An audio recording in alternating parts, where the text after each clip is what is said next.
kemudian ada Bu Yasmin juga dari Silang ID, eh, Pak Eli dan Bu Dina, mohon izin. Sebelumnya kami mengucapkan terima kasih banyak kepada Bu Putri sudah meluangkan waktunya untuk keperluan permohonan wawancara kami. Jadi perkenalkan saya Aditya Arisya Bu. Sebelumnya kita pernah bertemu di forum yang lain dan kali ini di peran yang berbeda. Di sini saya didampingi juga bareng dengan rekan saya ada Pak Eli dan Ibu Dina. Kebetulan ini Pak Eli berdomisili di Papua Nugini ya Pak.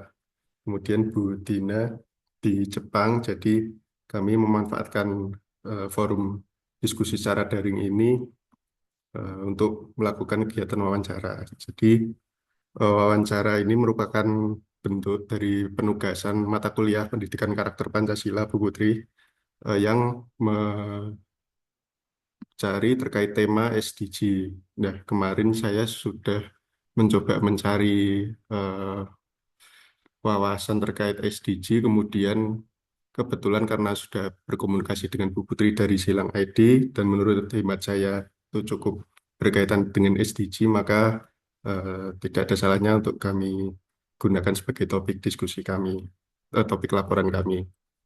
Eh, Sebelumnya izinkan kami juga untuk merekam dari sesi wawancara ini, Bu Putri. Nantinya akan kami tuangkan dalam bentuk laporan akhir dan sesuai dengan permintaan dari rekan-rekan Silang ID untuk publikasinya nanti akan kami coba untuk komunikasikan dengan dosen kami, formatnya seperti apa. Kemudian pada kesempatan pertama akan kami sampaikan dalam hal ini melalui Bu Putri, Bu. Eh, Baik, eh, yang pertama untuk teknis wawancara ini akan dibagi menjadi 3 penanya, Bu. Jadi ada saya, kemudian nanti ada Bu Dina dan Pak Eli. Em, Masing-masing penanya nanti akan diberikan waktu estimasi sekitar 5 sampai 6 menit. Jadi yang pertama dari saya dulu, Bu. Eh, Mungkin yang pertama yang ingin saya tanyakan adalah terkait dengan latar belakang terbentuknya komunitas Silang ID ini seperti apa ya, Bu? Kemudian sejak kapan sih komunitas Silang ini didirikan? Oke, baik. Sebelumnya salam kenal buat teman-teman semua di sini. Halo Mbak Dina dan Mas Eli, saya manggilnya Mas aja kali ya, biar nggak terlalu formal-formal banget.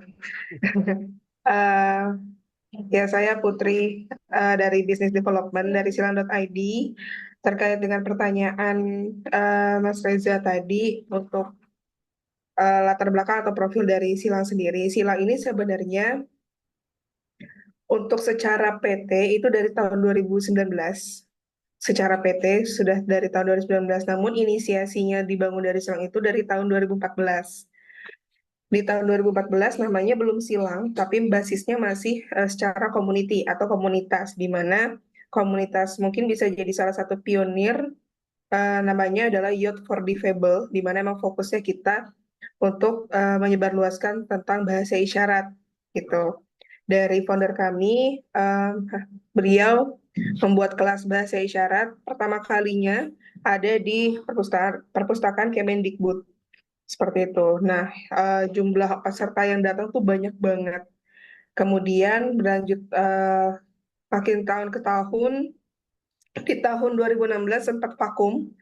Di tahun 2016 sempat vakum karena memang founder kami pun dapat seperti studi banding ya, tapi bukan sebagai mahasiswa, tapi memang pendaftaran untuk kayak pertukaran budaya ke Jepang gitu. Dari situ justru mendapatkan seperti ilham untuk membangun silang ini, melihat ekosistem di Jepang itu sangat baik, khususnya antara teman tuli dan juga teman dengar. Sedikit background juga, founder kami itu Ahmad Yusuf. Kak Yusuf ini seorang koda atau Children of Deaf Adults, di mana emang punya orang tua tuli, keluarganya juga ada yang tuli gitu, kakaknya tuli dan ada tantenya yang tuli. Nah, dari situ melihat situasinya sepertinya yang di Jepang ini bisa diterapkan di Indonesia gitu, dan memang sudah ada keinginan di mana mengubah dari kata charity itu membawa ke arahnya lebih ke profesional, khususnya untuk ke disabilitas tuli ya. untuk di tulinya sendiri. Nah, di tahun 2017 kemudian mencanangkan untuk membangun startup. Awalnya namanya bukan silang.id. Nah, silang.id kan juga sebenarnya kepanjangan dari sign language atau bahasa isyarat gitu.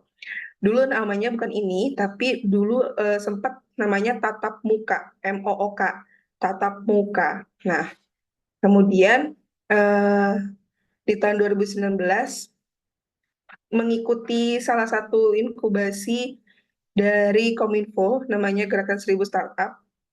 Nah, dari situ barulah kita silang ini dimentori, dipandu bagaimana untuk pendirian menjadi PT, kemudian diarahkan sesuai juga dengan visi dari Kak Yusuf gitu ya. Kemudian arahnya kemana sehingga di tahun 2019 dibangunlah PT. Karena memang ingin membangun ekosistem yang lebih baik. Karena kalau misalkan kita mau ngomongin empowerment atau awareness ke masyarakat atau ke teman-teman disabilitas tuli lainnya, tidak cukup hanya berbasis community. Tapi kita harus ada pendekatan secara profesional, yaitu arahnya bangunnya perusahaan atau PT. Kemudian di tahun berikutnya kami bangun kelas bahasa isyarat, diawali dengan kelas bahasa isyarat dulu. Kelas bahasa isyarat ini kita lebih ke arah B2C di awalnya, dengan ada kurikulum namanya CEFR, di mana itu yang membuat juga teman-teman tuli sendiri. Nah, silang ini foundernya ada tiga. Yang pertama itu Kak Yusuf, kedua adalah Bagja. Bagja ini dia seorang kemudian dia juga aktivis tuli yang memang sudah bergerak di dunia tuli sudah cukup lumayan lama. Satu lagi baru ada Kak Hadi. Nah, ini fokusnya posisinya adalah Chief Marketing Officer. Dua orang ini backgroundnya memang ada keluarga tuli dan dirinya tuli. Namun untuk Kak Hadi sendiri dia tidak ada background tuli atau misalkan keluarga tuli. Jadi sering banget kita disebut sama para mentor ini adalah sebenarnya fundamentalnya sangat baik gitu. Karena inklusifnya itu sudah ada dari founder itu sendiri. Nah, merambah ke kami semua di sini sebagai karyawan dan stafnya.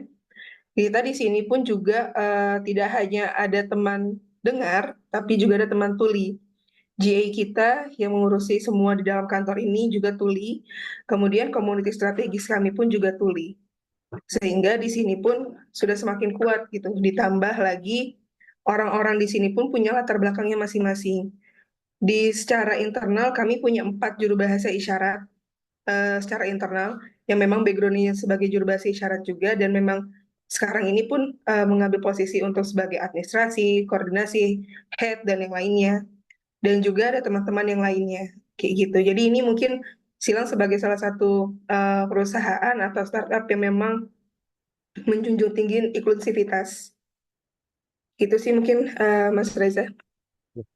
Terima kasih Bu Putri atas tanggapannya. Eh, Menarik sekali tadi Bu kalau melihat ternyata Silang ID ini latar belakangnya memang sudah ada dari 2014 ya, jadi sudah cukup lama. Kalau boleh tahu visi misi yang digaungkan oleh Silang ID ini bagaimana ya Bu? Dan layanan yang ditawarkan ke masyarakat itu seperti apa? Baik, kalau untuk visi sendiri, mohon maaf kalau misalnya ada suara ketok-ketok, karena sebelah lagi ada pembangunan juga. Kalau untuk visinya sendiri, kita sebenarnya satu visinya itu untuk membuat Indonesia yang lebih inklusif. Misi kita yaitu dengan berbagai cara, di mana kita pendekatannya tidak hanya ke pemerintahan saja, seperti yang kemarin sebelumnya ya, beraudiensi dengan pemerintahan, kemudian kita juga mendekati ke private sektor, mendekati para NGO dan komunitas lainnya untuk spread awareness terkait dengan aksesibilitas teman-teman tuli. Kemudian layanan yang kami tawarkan kepada masyarakat itu sebenarnya eh, kalau kata orang mungkin kita palu gadanya ya, palu gada untuk teman-teman tuli. Tapi yang main produknya adalah kita sebenarnya juru bahasa isyarat. Layanan juru bahasa isyarat kita sebutnya namanya silang interpreting, di mana silang interpreting ini bisa secara offline seperti kalau press conference itu di sebelahnya ada juru bahasa isyarat gitu ya. Kemudian silang interpreting online kalau misalkan ada webinar karena kan masa transisi kita COVID itu tidak bisa tertinggalkan dengan adanya platform Zoom ini, jadi kita bisa webinar secara online dan kita bisa provide tersebut. Kemudian juga juru bahasa isyarat atau interpreting video call. Nah, di video call ini lebih arah banyak ke video-video konten sosial media atau video-video publikasi. Seperti mungkin kalau bisa nanti dicek juga di Instagramnya Silang, itu banyak konten-konten yang memang menggunakan juru bahasa isyarat juga, dan itu salah satu yang kita provide dan yang kita advokasikan juga gitu, kita sebarkan khususnya ke pemerintahan, karena kan pemerintah punya tanggung jawab ya untuk menyebarkan informasi secara aksesibel dan termasuk juga untuk teman-teman tuli. Kemudian kita juga ada workshop atau training di Sindo. Kami melihat dulu kami memang kelas bahasa isyarat secara B2C. Namun impact-nya menurut kami setelah kami ukur itu kurang. Walaupun kita alumni sudah banyak, 1.000 lebih. Tapi impact secara menyeluruhnya kurang. Karena balik lagi, kita waktu itu buka di saat pandemik 2020 itu, mungkin kita kelas pertama yang menggunakan Zoom. Orang belum menggunakan Zoom, belum kenal Zoom, kita sudah menggunakannya. Nah, itu melihat dari tolak ukur itu, kita merasa kurang ya, gitu. Orang-orang belajar bahasa isyarat hanya untuk dirinya sendiri. Ada beberapa juga yang memang untuk menyebarluaskan dan pengen tahu gitu. Pengen tahu, kemudian mengisi waktu luang di saat pandemi, kemudian juga ya ada juga yang berhubungan dengan profesional atau kerjanya mereka, contoh kayak dokter atau misalkan psikolog gitu. Itu paling banyak banget alumni kita yang memang eh, mendaftar untuk karena berhubungan dengan karir. Tapi ada juga yang memang berhubungannya hanya untuk diri sendiri and want to know aja gitu untuk dirinya. Atau juga ada yang ya menambah menambah eh, ilmu pengetahuan tentang bahasa. Ya itu menurut kami itu agak kurang karena dampak ke teman tulinya itu sedikit. Sehingga kami merasa ini kita mungkin coba pivot. Di tahun 2023 awal itu kita pivot. Yang tadinya kita B2C, kita merambah ke B2B2G. Jadi kita merambah ke teman-teman private sector dan juga ke pemerintahan. Kenapa? Karena kalau ke pemerintahan otomatis akan banyak nih menyebar luasnya. Kita datang ke salah satu kementerian, kementerian uh, mengesahkan, maksudnya menerima audiensi kami, mendengarkan keluhan kami, bukan keluhan, mendengar penawaran kami, mendengarkan apa yang kami sampaikan. Karena apa yang kami sampaikan itu tidak serta merta untuk bisnis saja, tapi justru kita karena namanya kita socialpreneur, kita punya misi juga, di mana kita pengen teman-teman tul ini bisa cepat mendapatkan akses, sehingga kita mendekati orang-orang yang bisa langsung bisa berdampak gitu, yaitu ya dari pusat pemerintahan itu sendiri. Dari pusat pemerintahan nanti akan menyebar luas kemana-mana gitu, baik dari private sector, dari NGO, dan yang lainnya. Sedangkan juga di Indonesia sudah ada Undang-Undang Nomor 8 Tahun 2016, di mana itu yang salah satu mendorong juga untuk kami eh, memberikan pendapat, mengadvokasi, sedikit mengadvokasi, kemudian berargumen kenapa kita hadir. Karena banyak sekali pemerintahan, khususnya kementerian, lembaga, dan instansi itu sudah ada yang tahu tapi belum mengimplementasikan. Ada juga yang bahkan belum tahu adanya undang-undang tersebut sehingga dia tidak bisa mengimplementasikan karena ketidaktahuan itu. Nah, makanya kita hadir untuk yuk kita coba saling kenal, apa yang kita bisa sampaikan, apa yang kita tawarkan. Itu sebenarnya kita juga ingin berkontribusi untuk Indonesia 2045 kan, karena kan 2045 itu Indonesia yang inklusif, Indonesia maju, Indonesia emas, seperti itu. Dan selain dari layanan-layanan tersebut, kita ada side layanan juga yang secara project kan, di mana kita ada empowerment dan juga entrepreneur. Nah, empowerment ini kita mencoba untuk mengelola dana CSR para instansi untuk kami kelola, kemudian kami memberikan pelatihan kepada teman-teman tuli. Saat ini sudah ada beberapa instansi yang mempercayai kami untuk mengelola dana CSR-nya. Nah, waktu itu kita ada pelatihan barista untuk teman-teman tuli, dan kami coba mencari ekosistem lainnya, yaitu ke empowerment. Di empowerment ini ada pelatihan dan juga ada job connecting. Dari pelatihan kita coba menyalurkan, kita juga mencari penempatannya gitu. Dan alhamdulillah banget di awal tahun ini kita sudah berkolaborasi dengan Tuku. Mungkin banyak yang tahu Tuku. Nah, itu kita berkolaborasi dengan salah satu perusahaan itu untuk penyaluran teman-teman tuli sebagai barista. Gitu. Jadi sudah ada beberapa cabang Tuku yang sudah ada teman-teman tulinya dan itu akan terus bertambah. Satu store yang sudah di awal itu dari toko yang di Cipete. Kemudian nanti ada yang di Bekasi dan yang lainnya. Sudah ada empat cabang gitu. Dan itu akan terus bertambah. Nah, selain itu pun juga kami ada entrepreneur. Kami pernah juga memberikan pelatihan kepada teman-teman tuli untuk yang khususnya yang punya usaha. Gimana caranya mereka bisa mengembangkan usahanya. Dan waktu itu kita berkolaborasi juga dengan Kementerian Koperasi di tahun 2023 kalau nggak salah. Untuk bisa memberikan pelatihan kepada teman-teman tuli untuk mengembangkan usahanya. Bagaimana mereka mempromosikan secara digital. Karena kan sekarang eranya sudah digital, eranya sudah mainnya ke e-commerce dan yang lainnya itu kita coba bantu mengundang atau mencari teman-teman tulinya, kemudian kami juga yang memprovide untuk adanya juru bahasa isyarat. Pematerinya pun ada beberapa yang dari kami dan ada beberapa yang dari Kemenkop UMKM.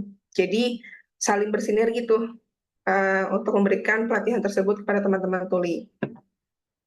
Dari situ juga kita akan terus bertambah sih layanannya. Jadi memang palu gada aja sih Mas. Kita pun juga bisa sebagai konsultan, kita sebagai apa namanya pengelola dari CSR, kita juga yang provide layanan juru bahasa isyarat dan kelas bahasa isyarat. Jadi khususnya tentang tuli, kita insya Allah bisa menjawab dan kita bisa memprovide gitu.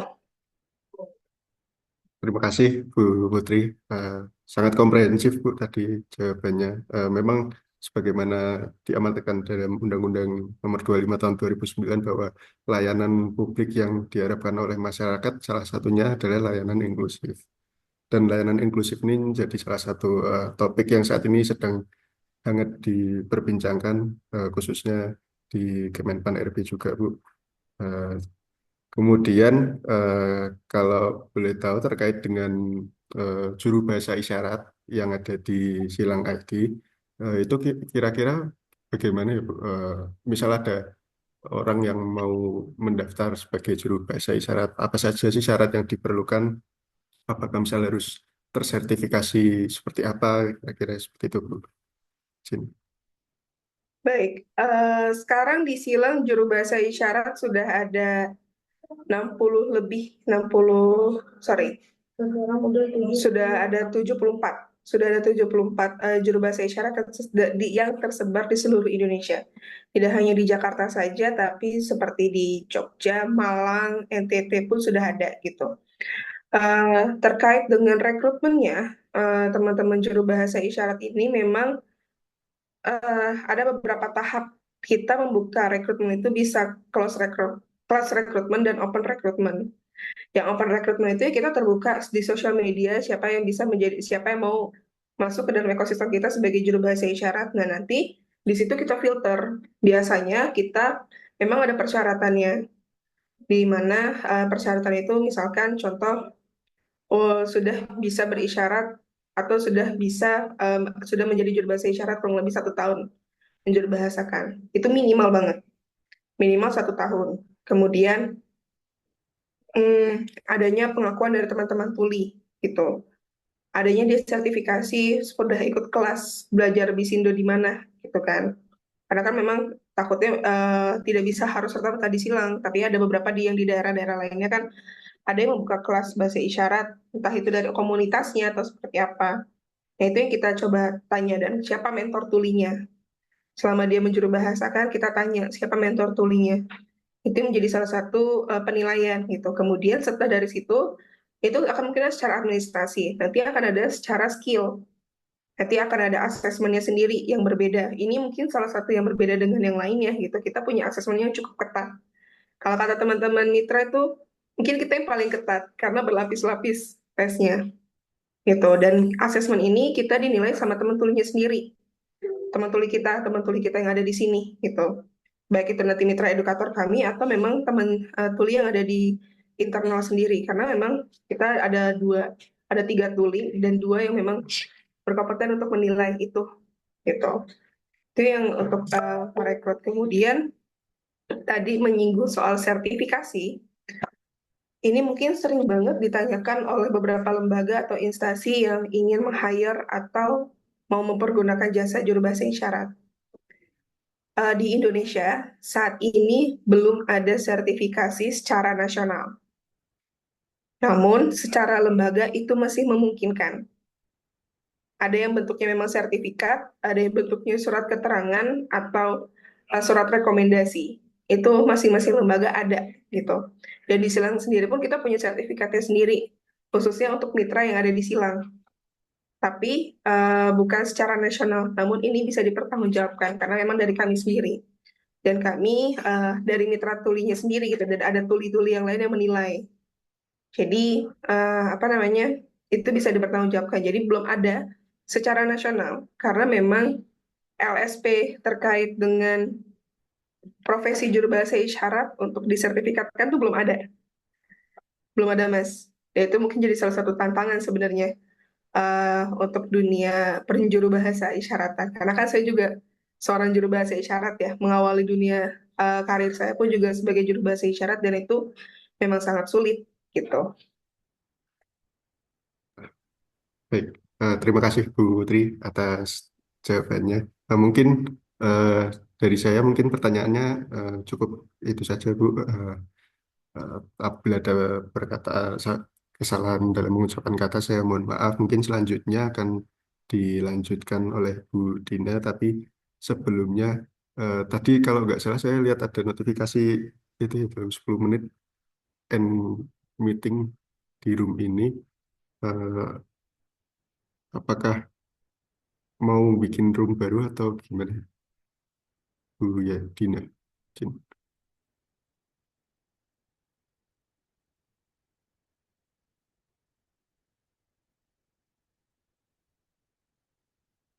Masih di mute, Bu Dina.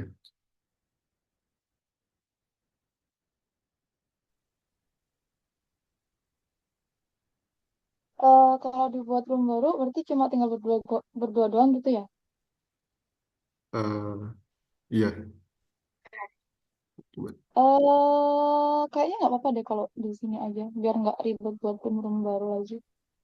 di sini. Tapi ini nampaknya karena bukan premium, jadi cuma bisa ini 40 menit kalau nggak salah. Tadi udah langsung. Takutnya nanti kepotong itunya ya, Oh gitu. recordingnya. Ya, mohon izin ya Bu Putri. Saya baru tahu juga ternyata ini bukan premium. Biasaan pakai punya kantor, jadi baru tahu juga ini ternyata bukan premium. Ya, nggak apa-apa. Santai aja, Pak Reza. Mungkin apa mungkin bisa langsung dilanjutkan aja ya Bu Dina. Silakan Bu Dina. Ya, untuk pertanyaan selanjutnya mengenai dampak dan hubungan dari komunitas tuli itu sendiri, eh, sejauh mana sih komunitas silang ini untuk berhasil meningkatkan aksesibilitas bagi komunitas tuli di Indonesia? Oke, untuk seberapa berdampaknya, mungkin ini pun juga masih masih tahap pengukuran dari kami sendiri ya, Mbak, terkait hal tersebut karena eh, kalau kami melihat kalau kami melihat semenjak hadirnya silang itu eh, masyarakat lebih aware dengan dunia tuli. Gini, jadi silang itu dia memang di awal kelas itu kan sebagai pionir. Kalau mungkin saya bisa mengatakan silang sebagai pionir terkait dengan dunia tuli. Di awal tahun 2020 masih banyak orang awam terkait dengan dunia tuli sehingga orang belajar bahasa isyarat tuh ya udah belajar aja, tapi dia nggak paham tentang dunia tuli, bagaimana cara berinteraksinya, bagaimana ragamnya, kemudian batasan-batasan apa saja teman-teman dengar untuk bisa menjadi istilahnya alainya teman-teman tuli, pendukung teman-teman tuli gitu. Nah itu pionirnya itu mungkin dari silang, kami memberikan materi tersebut dan itu berdampak ke teman-teman tuli yang lainnya, sehingga teman-teman tuli itu merasa, oh teman dengar tuh udah tahu ya etikanya, teman dengar tuh udah tahu caranya berkomunikasi dengan kami. Itu untuk mungkin secara B2C ya, karena memang kita untuk kelasnya B2C. Kemudian untuk secara eh, lebih besarnya dampaknya adalah kami coba mendekati ke instansi-instansi yang sekarang sudah mulai mau menggunakan juru bahasa isyarat di press conference-nya.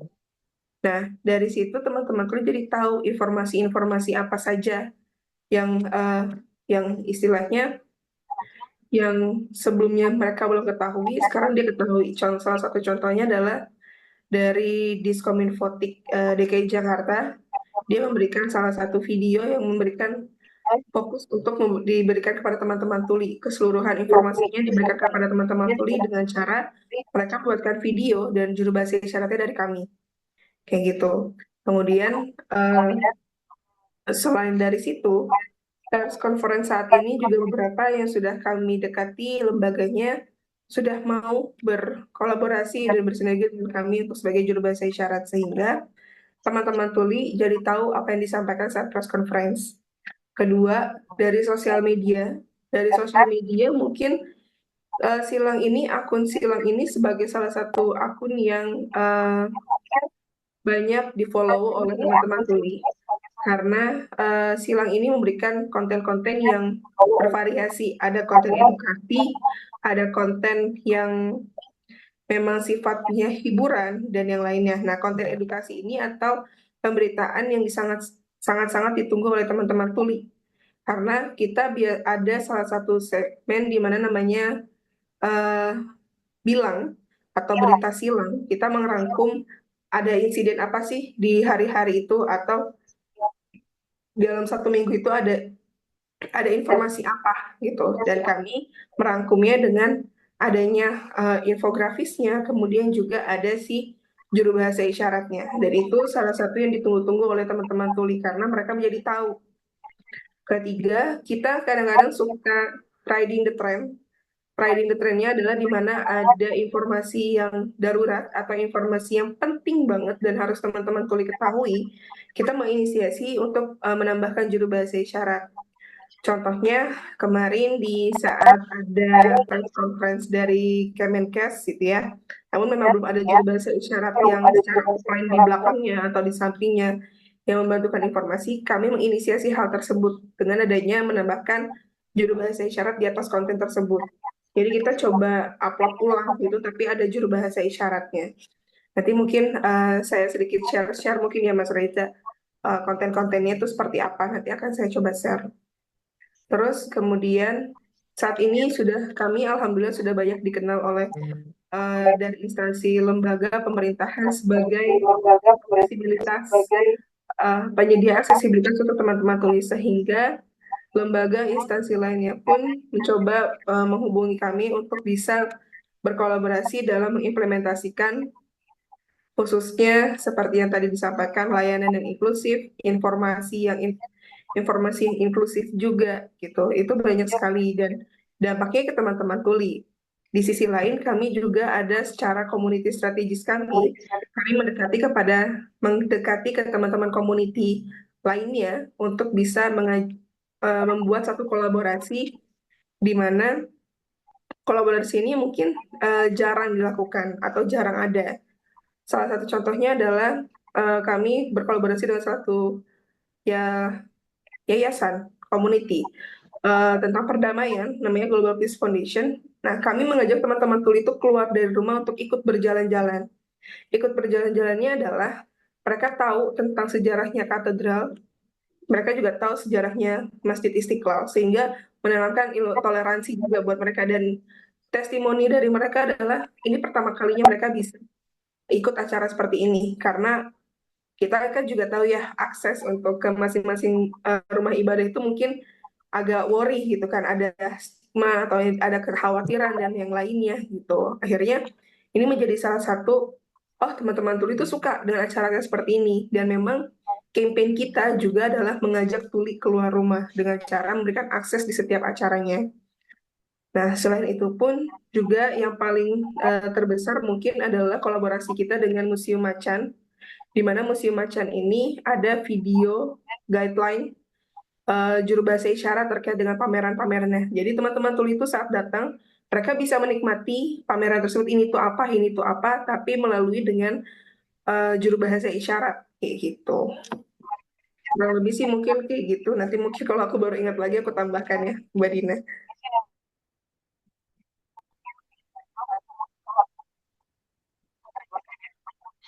Backup kok. Oke. Ya, silakan Bu Dina. Bu Dirjen.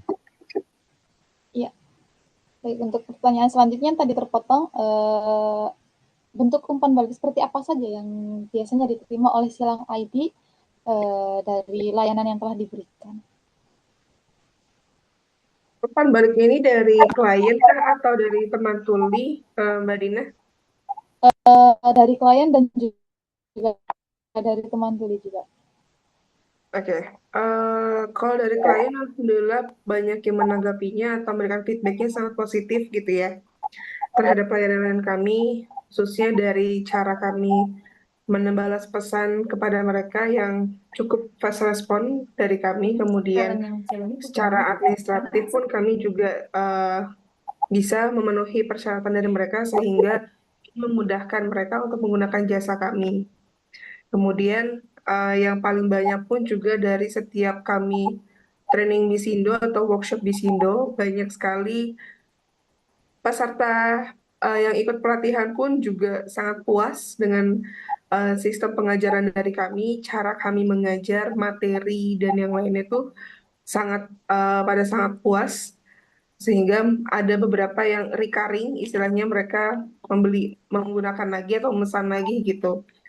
Kemudian juga untuk dari teman-teman tuli, positif juga kepada dari teman-teman tuli di mana mereka sangat berterima kasih juga gitu. Maksudnya mendukung sekali adanya silang khususnya untuk bisa mempercepat aksesibilitas karena kami punya tujuan itu memang untuk kembali lagi kepada teman-teman tuli gitu. Jadi mereka juga sangat mendukung kegiatan dengan cara mereka sering datang ke acara-acara yang kami buat gitu ya. Kita buat atau kita adakan pelatihan, acara dan yang lain mereka sering datang, kemudian mereka juga mau terlibat. Nah, itu mungkin jadi salah satu bentuk mereka mengakui atau misalkan mereka mengapresiasi kehadiran kami dan mengapresiasi adanya inovasi yang selalu kita kasih gitu. Karena memang balik lagi inovasi kita pun juga akan berujungnya kepada mereka. Karena memang kami melihat hambatan tersebut dari teman-teman tuli, kami coba berikan solusinya. Jadi mereka juga terbuka dengan kami. Terima kasih, Mbak. Untuk pertanyaan yang ketiga ini, bagaimana komunitas ini melihat peran mereka dalam membangun masyarakat yang lebih inklusif lagi, Bu? Peran dari komunitas tuh. Iya, iya. Oke. Peran komunitas ini justru juga baik ya, Mbak, karena kami juga meng-hire edukator, istilahnya mitra edukator itu pun juga dari komunitas, dan mereka sangat senang sekali karena mungkin di beberapa tempat mereka tidak diberikan kesempatan untuk bisa menjadi edukator atau menjadi guru, tapi di tempat kami melihat potensinya mereka tuh ada untuk mengajarkan, sehingga mereka juga berterima kasih gitu kepada kami, di mana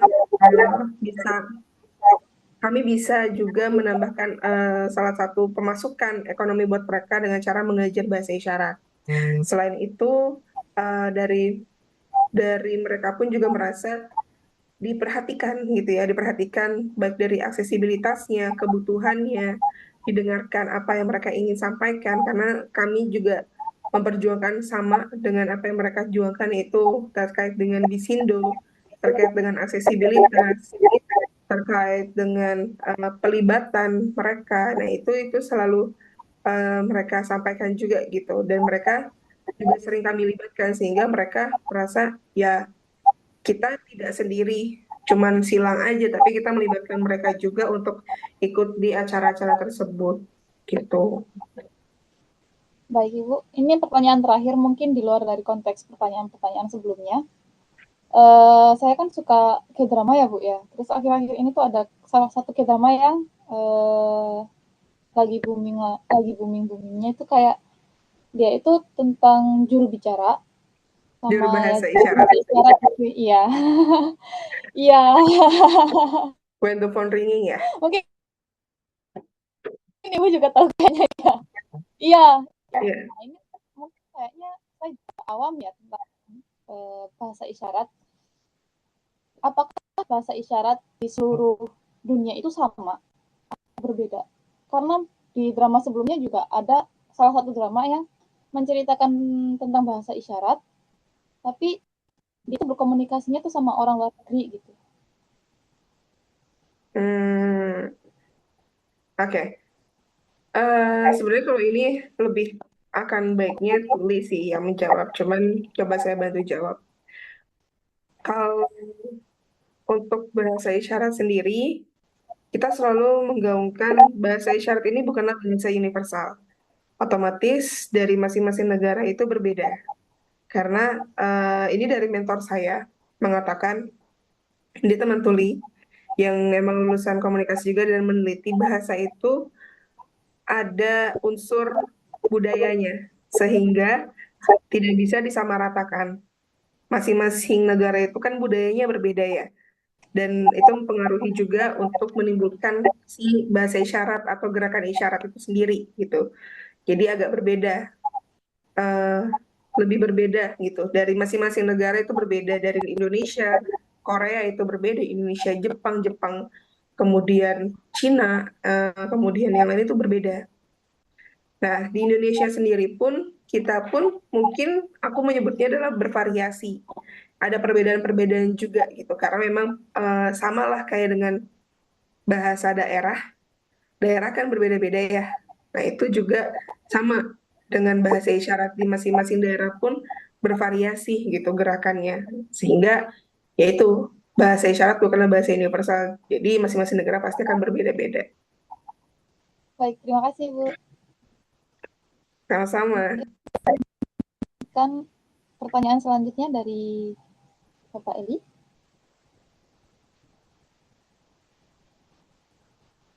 Baik, terima kasih Bu Dina. Perkenalkan, Bu Putri, saya Eli Prastia. Terima kasih sebelumnya atas waktunya untuk kami eh, melakukan wawancara pada siang hari ini. Di sini saya ada beberapa pertanyaan, Bu. Yang pertama itu soal apa rencana jangka panjangnya dari Silang ID untuk memperluas dampak. Oke, sebenarnya milestone kita tuh ada, karena kan sekarang sudah digitalisasi ya Mas ya. Digitalisasi dan arah dari kami itu arahnya sebenarnya ke AI. Isyarat ini lebih ke AI gitu. Karena melihat gap antara demand dan supply dan demand-nya. Di Indonesia itu sekitar ada 7 juta kurang lebih ya, angka prevalensinya ada 7 juta teman-teman tuli di Indonesia. Dan 80% ya secara data WHO itu mereka literasinya rendah. Sehingga untuk di beberapa kesempatan atau momen akan ada hambatan, menambah hambatan. Banyak masyarakat berpikir, oh teman-teman tuli bisa ya menggunakan tulisan. Jadi saat berkomunikasi, saat memberikan pelayanan, ya udah dengan tulisan aja. Tapi itu belum tentu mereka juga paham, otomatis akan menimbulkan situasi layanan yang mungkin cukup lebih lama. Sedangkan kalau untuk ke arahnya service excellent itu kan tidak boleh terlalu lama karena masih banyak orang menunggu. Nah, kami mencoba berinovasi terkait adanya silang interaktif video call, di mana silang interaktif video call ini seperti orang video call pada umumnya, kayak WhatsApp video call, namun kita terintegrasi dengan aplikasi dari silang.id sendiri. Nah, di cara penggunaannya adalah di mana si penyedia layanan tersebut sudah berkontrak dengan kami, sudah bekerja sama dengan kami, kemudian kami berikan barcode yang nanti akan dipajang di tempat layanan publik tersebut. Kemudian saat ada teman tuli datang itu nanti dia langsung akan scan QR tersebut lewat aplikasi Silang. Karena memang sudah banyak sekali teman-teman tuli yang mendownload aplikasi Silang. Nah, aplikasi silang ada fitur namanya silang interaktif video call. Nanti dia akan scan QR tersebut, akan terhubung langsung dengan juru bahasa isyaratnya. Jadi juru bahasa isyarat itu tidak harus datang ke tempat secara offline, namun bisa secara video call. Kenapa? Karena seperti ini. Gambarannya adalah eh, juru bahasa isyarat itu masih terbatas. Di Indonesia masih ada sekitar 200-an sampai 300-an orang. Dan itu tersebar di seluruh Indonesia. Memang banyak mungkin di Jakarta, Jogja, atau kota-kota besar. Namun kebutuhan teman-teman tuli sangatlah banyak. Gak bisa kita memprovide satu persatu dengan cara kita datangkan langsung. Belum habis waktunya di jalan, kemudian pelayanannya cuma sebentar, gitu kan. Nah, itu kami coba alihkan gimana caranya bisa tetap memprovide dengan memangkas waktu yang menunggu dan harus ada appointment. Makanya kita pakai silang interaktif video call, di mana ini langsung ada juru bahasa isyarat yang sudah standby khusus untuk melayani loket tersebut, gitu, layanan tersebut. Nanti si juru bahasa isyarat tersebut akan membantu menjuru bahasakan apa yang disampaikan oleh teman-teman tuli saat di layanan publik, gitu, apa yang mereka butuhkan. Nah, nanti si petugas layanan publik tidak bingung juga karena nanti dibantu diperantaranya oleh si JBI melalui audio dari device-nya si tuli tersebut. Nah, si tuli bisa tahu si petugas ngomong apapun juga dari si bahasa isyarat si JBI-nya yang ada di device-nya dia. Jadi memang lebih singkat gitu. Namun tidak serta-merta kita juga arahnya ke AI nih, Mas. AI-nya adalah lebih memang si juru bahasa isyarat ini sudah bisa di-convert secara AI dengan banyaknya kosakata yang diperoleh, kemudian juga bentukan AI-nya pun juga seperti manusia gitu, bukan kayak animasi, bukan cuman gambar 3D doang, tapi benar-benar kayak mungkin hampir mirip-mirip kayak metahuman, tapi mungkin lebih ke kayak manusianya lah gitu, karena bahasa isyarat itu ada beberapa yang harus unsurnya yang dinilai, yaitu dari ekspresi, gerakan tubuhnya, tekanan ke kiri, arahnya tangannya berisyarat itu harus terlihat jelas. Yang paling sulit itu adalah ekspresi yang harus benar-benar ditangkap, karena teman-teman tuli itu kan secara visual. Nah, itu yang memang saat ini dikerjakan oleh kami secara pelan-pelan. Dari SIVC ini kita coba menganotasi data apa yang sudah didapatkan dari sistem tersebut kan. Dengan banyaknya beragam teman-teman tuli, kita coba tangkap gerakan isyaratnya seperti apa. Nanti baru di-convert secara AI. Jadi ya memang bertahap gitu, nggak bisa langsung ke AI karena kosa isyarat ini loh. Isyarat ini jujur mungkin bahasa yang agak rumit untuk dianotasi. Karena akan terus berkembang, pertama, akan terus berkembang, kemudian eh, satu tuli dengan tuli yang lain bisa aja berbeda, tapi maksudnya sama. Kemudian di Indonesia ada beberapa kosakata itu yang gerakan isyaratnya sama, karena makanya kalau kita tuh nggak bisa menjuru bahasakan secara perkata per kata, tapi langsung ke konsep kalimat sebelumnya apa, kalimat sesudahnya apa. Nah, itu yang kita coba uh, juru bahasakan kayak gitu.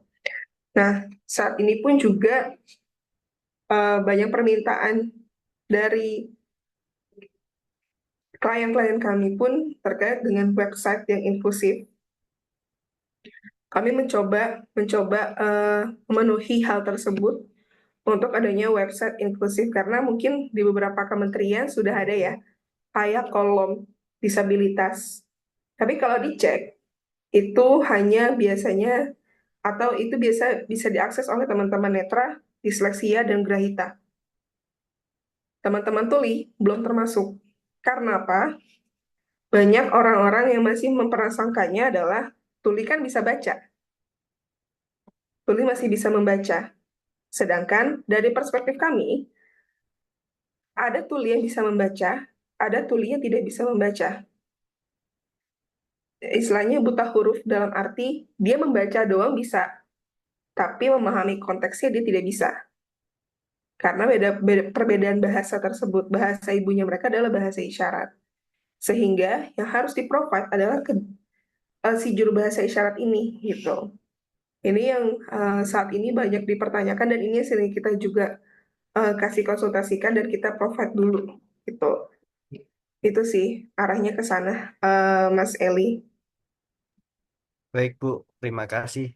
Dan sekarang zamannya sangat canggih ya, bahkan Silang ID pun memprovide AI untuk membantu teman-teman tuli. Semoga Betul, betul. semoga segera terwujud dan bisa membantu teman-teman kita. Untuk Amin. ya, untuk yang kedua nih Bu, tentang target khusus yang dicapai dalam beberapa tahun mendatang. Ah, target khusus. Wah, menguji saya ini soal marketing. Menguji saya dengan perusahaan. Tunggu. Saya pernah di-share target khusus kami itu memang arahnya ke AI. Saat ini sebenarnya biasanya sering digaungkan adalah Birukan Indonesia, di mana Birukan Indonesia ini artinya semua layanan, semua semua posisi baik di layanan publik, publiknya itu bisa di mall, transportasi dan yang lainnya itu sudah akses dan itu menggunakan dari silang gitu. Itu target yang mungkin eh, mimpi kita juga. Kalau target khusus gimana ya? Aku jawabnya sih ke arahnya sepertinya ke AI. Bukan sepertinya sih, emang arahnya kita ke arah AI dan kita coba mau lebih ke ekspansi lagi, lebih meluas gitu. Karena saat ini kita kan biasanya hanya di Jakarta ya. Lebih banyaknya posisinya kita bermain di Jakarta, namun kita mau coba juga lebih meluas lagi ke yang lain-lainnya gitu. Jadi mungkin kurang lebih gitu ya Mas. Takut salah juga nih menjawab. Baik Bu, terima kasih. Kalau eh, Ya, sebagai masyarakat umum nih seperti saya dan teman-teman, eh, caranya bagaimana sih supaya bisa mendukung dan berkontribusi pada kegiatan Silang ID ini? cara yang mendukung untuk kegiatan silang.id. Oke. Eh, Kalau untuk orang awam atau masyarakat luas, cara mendukungnya ya satu, setiap adanya event atau acara yang memang ditargetkan untuk semua kalangan, sediakan juru bahasa isyarat. Sediakan juru bahasa isyarat karena selalu kita bilang juga secara konsisten kalau teman-teman selalu menyediakan juru bahasa isyarat, otomatis teman tuli akan aware ternyata acara tersebut konsisten menggunakan juru bahasa isyarat dan menarik mereka untuk keluar dan mengetahui apa yang terjadi di dunia luar sana, informasi apa yang mereka dapatkan.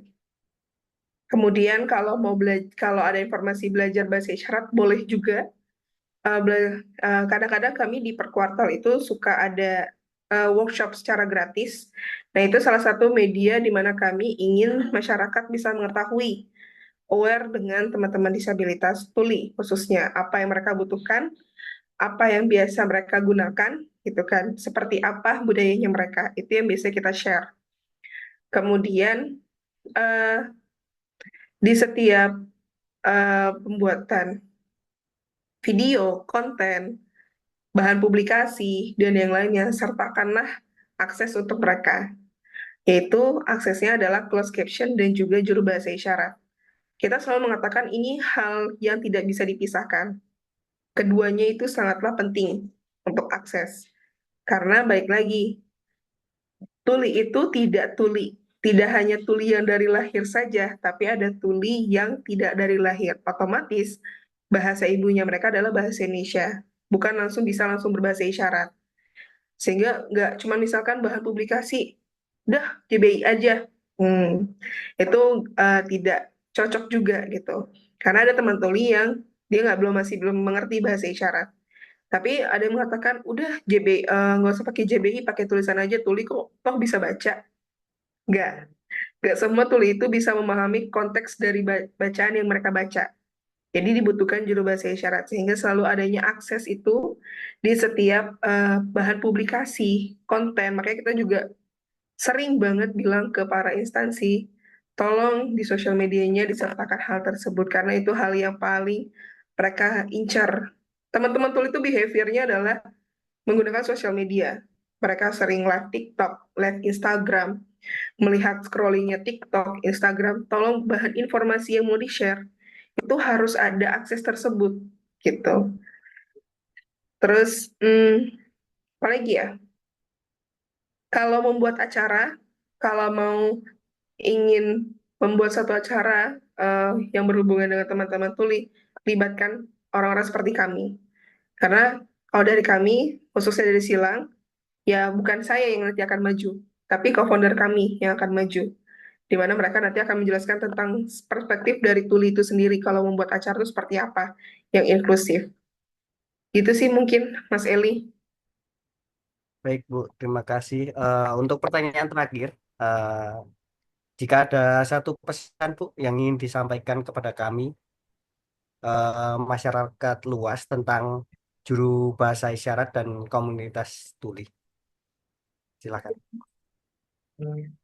Oke, terkait dengan apa yang mau saya sampaikan, uh, oke, yang saya sampaikan mungkin general dan mungkin juga spesifik ke arah silangnya juga, di mana untuk masyarakat, mari gitu ya, sama-sama kita membuat mendorong untuk adanya inklusivitas di Indonesia, khususnya dengan tidak sembarangan membuat konten yang mengolok-olok juru bahasa isyarat atau mungkin yang tidak melibatkan teman-teman tuli ataupun yang lainnya. Jadi setiap acara itu boleh libatkan teman-teman tuli, sertakan juru bahasa isyarat, berikanlah akses untuk mereka untuk bisa menikmati dan bisa mendapatkan kesempatan yang sama untuk mengikuti setiap kegiatannya, baik itu konser, musik gitu ya. Banyak orang mungkin berpikir tuli emang nggak bisa apa tuli emang bisa ya ikutan konser musik, bisa kok, banyak sudah ada contohnya, bisa cek di Instagram atau di YouTube-nya Silang juga. Terus saat lagi ada apa ya, masukan masukan terkait dengan teman-teman tuli, tolong didengarkan gitu, didengarkan teman-teman tuli kebutuhannya seperti apa, aksesnya seperti apa, dan libatkan juga si tuli tersebut. Nah, kalau dari Silang sendiri, boleh kami sangat terbuka sekali untuk para instansi, lembaga, kementerian, baik itu universitas, BINUS pun juga sudah lumayan sering dengan kami, dengan Silang, khususnya di tahun 2022, kita pernah wisuda, dan kita provide juru bahasa isyaratnya karena banyak juga mahasiswa tuli di BINUS. Dan yaitu, beri kesempatan mereka untuk mendapatkan hak yang sama, baik itu di setiap acara, pendidikan, kesehatan, pekerjaan, eh, informasi, dan yang lainnya itu diberikan akses yang sama. Untuk bisa apa? Mereka bisa berdaya, mereka bisa secara mandiri dan meningkatkan taraf ekonomi mereka masing-masing. Dan kami sebagai pelaku usaha pun, sociopreneur, ingin mewujudkan bareng-bareng visinya dari Silang sendiri. Kita ingin membuat Indonesia lebih inklusif. Dari segi pemerintahan itu pun juga mengimplementasikan undang-undangnya gitu. Undang-undangnya sudah ada, pelaku usahanya sudah ada, kenapa kita tidak coba untuk berkolaborasi? Gitu aja sih mungkin. Baik, Ibu. Terima kasih. Semoga visi dari silang.id segera terwujud. Amin. Untuk waktunya saya kembalikan ke Pak Reza. Terima kasih, Bu. Ya. Eh, Terima kasih Pak Eli, Bu Dina, Bu Putri. Bu, saya mau ada pertanyaan juga nih Bu sebenarnya. Jadi sebelumnya kan saya pernah ikut pelatihan juga dari instansi saya. Kebetulan waktu itu pengajarnya Pak Julianto, kalau Bu Putri tahu. Kenal Sebenarnya dengan Pak masih dasar Julito. sih, masih abjad, kemudian hari, tanggal, mata uang. Kemudian setelah itu, setelah beres pelatihan, saya coba sharing ke rekan-rekan di kantor. Tapi kemarin ternyata katanya kalau pengajarnya, misalnya kondisi saya non difabel Bu, kemudian mau sharing itu katanya nggak boleh ya Bu. Baik. Nah, ini juga pertanyaan yang sering banget ditanyakan. Mungkin lebih konteksnya gini, kenapa sih orang dengar nggak boleh mengajarkan bahasa isyarat gitu?